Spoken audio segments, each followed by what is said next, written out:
Hello everyone, I hope you're having a fabulous day today. I just bought this orchid last week and I've already done one video on it, but I wanted to show you how I choose orchids that I bring home from the store. As you know, there's many orchids to choose from, and I am very particular about the ones that I bring home because I want to set myself up for success from the very beginning.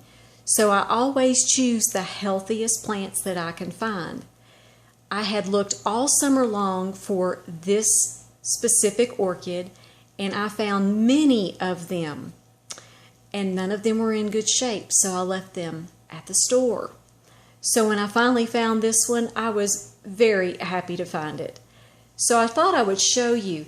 This is what you look at, of course, to begin with.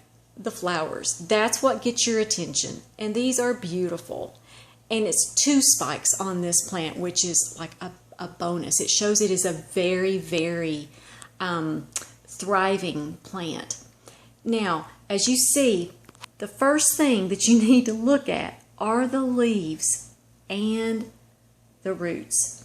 If your leaves and roots aren't in good shape, then your plant is not going to thrive long term.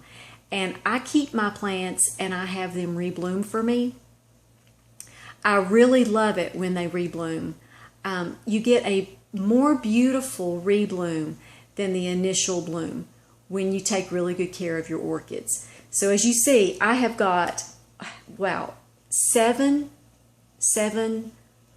leaves on this orchid. And do you see how they are huge? These are good size leaves. So choose the orchid that has the largest leaves, the greenest leaves. If you find one that half of the leaf is torn off, or half of the leaf is chewed up, or you've got something here on the sides, it just looks like something has eaten it, I would not suggest you get those, especially if you're a beginner, because you want the healthiest plant that you can possibly find, especially for the money that you pay for it. And here are the roots. These roots are absolutely beautiful. They're green. They're beautiful. There's a lot of them. Now, this is what you're looking for, are beautiful, green, healthy roots.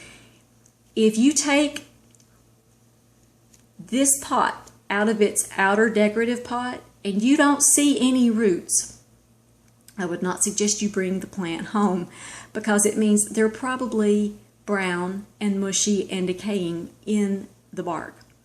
Now, you're either going to buy an orchid in bark or in sphagnum moss, so you want to look at the bark as well and just make sure that it's in good condition.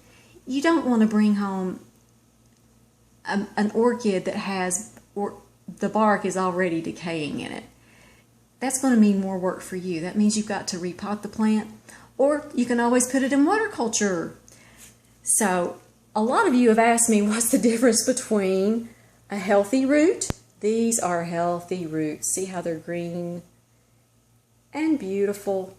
But now, as you see underneath here, these are brown roots. Let me see if I can get this to focus. There, those are brown roots. I need to trim those away.